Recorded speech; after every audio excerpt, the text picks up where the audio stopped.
Hi everyone, welcome to online piano learning.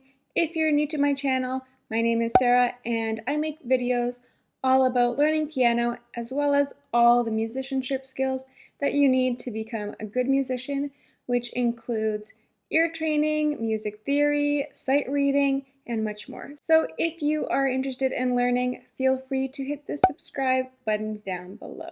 Today we will be talking about compound time. The last 2 weeks we worked on discussing simple time signatures such as 2/4, 3/4, 4/4, and we practiced clapping and counting rhythms in these time signatures. Although most music that you will encounter is probably going to be in simple time, but I want to make sure that you also have a good understanding of compound time signatures. So let's talk about what the difference is between the two. In simple time signatures such as 2/4, 3/4, and 4/4, we divide each beat by 2. So as you can see in this rhythm down below, it's in 3/4, and we are dividing the beat in 2 with eighth notes, and it sounds like this: 1 and 2 and 3 and. Now, in a compound time signature, you might see the same number of eighth notes, like this example down here in 6/8 time. You might be wondering, why are there 3 groups of eighth notes in 3/4 time and 2 groups of eighth notes in 6/8 time, and specifically groups of 3 eighth notes? And the reason for that is because in compound time we are going to split the beat into 3 parts. I'm going to clap you the 6/8 example now. 1, 2, 3, 4, 5, 6. So what is the difference? The difference is the feeling of these 2 bars. In 3/4 we feel 1, 2, 3, 1 and 2 and 3 and. In 6/8 time we feel 1, 2, 3, 4, 5, 6, 1, 2, 3, 4, 5, 6. In simple time signatures, the overall beat is quarter notes. In 6/8 time, the bigger beat is a dotted quarter note. So take a look at this. In 3/4, we split the bar into 3 parts, and in 6/8 time, we're splitting the bar into 2 parts. That makes 6/8 time feel like it's in 2 rather than 3. So the bigger beats would be 1, 2, 3, 4, 5, 6, 1, 2, 1, 2, 1, 2, 3, 4, 5, 6. So you see how it feels like it's in 2, whereas in 3/4 we're going to feel like 1, 2, 3, 1, 2, 3, 1, 2, 3, 1, 2, 3. The feeling is the biggest difference, and that's why these time signatures look different. So let's talk about which time signatures, other than 6/8, are compound time signatures. With simple time signatures, you will see a 2, 3, or 4 on top. In compound time signatures, you will see a 6, 9, or 12. As you can see, there are multiples of 3. The most common number on the bottom will be an 8, such as 6/8, 9/8, 12/8. Another common number that you might see on the bottom is 4, and a 4 on the bottom means that we will have 6 quarter notes for each bar, and half of the bar is going to be equal to a dotted half note. When I talked about simple time signatures, I also mentioned that dotted rests are not something that you will see very often because of the rules of how we combined rests. In compound time signatures, however, you will see dotted rests. Let's go through a couple rhythms to discuss how to count and subdivide in compound time signatures.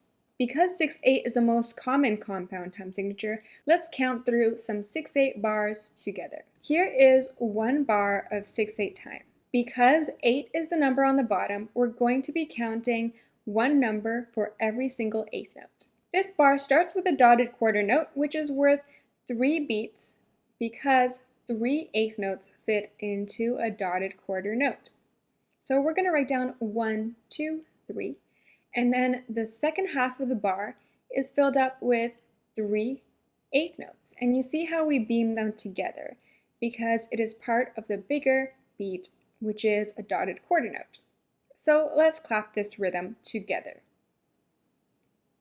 1, 2, 3, 4, 5, 6. 1, 2, 3, 4, 5, 6. So that is in 6/8 time, and let's take a look at another bar. We're starting off with a quarter note, which is worth 2 eighth notes, right? So we're going to write 1, 2, and there's an eighth rest on beat 3.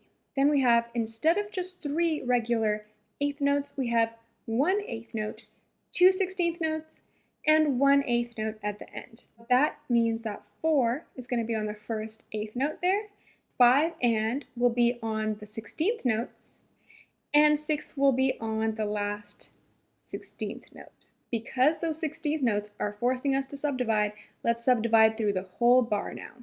Ready? Let's try it.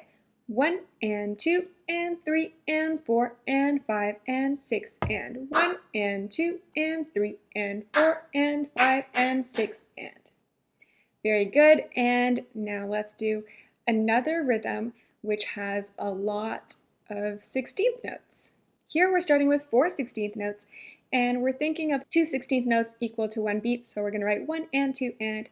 The eighth note is on beat 3, so that's 3 and then we have a quarter rest, which is 4 5, and then the last note is an eighth note.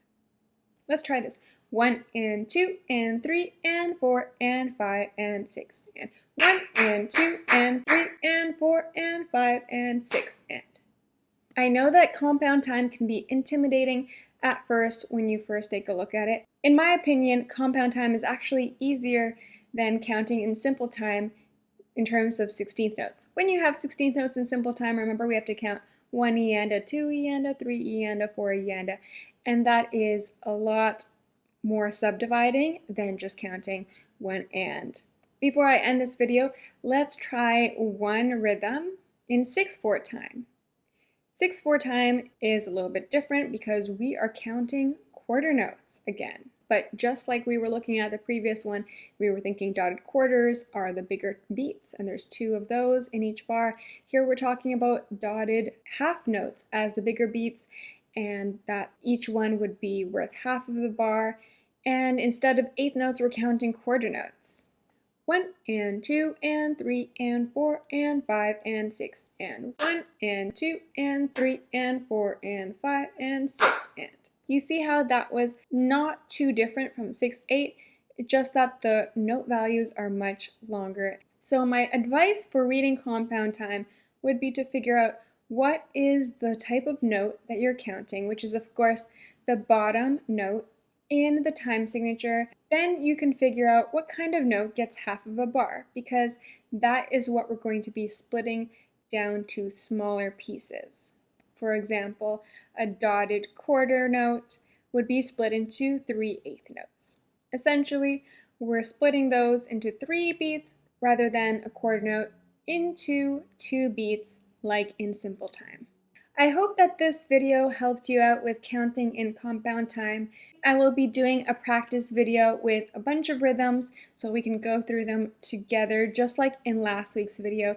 If you want to review simple time signatures and practice counting and clapping rhythms, feel free to watch the rhythm playlist, which includes the last 2 videos that I made, including an overview of simple time and one video to practice clapping and counting those rhythms together. If you thought this video was helpful, don't forget to hit the like button and subscribe down below. Feel free to leave me a comment and tell me what you find the most difficult in rhythm. And in general, if you have any topics you would like me to cover next, I'd love to hear from you. Thank you so much for watching, and I'll see you next time.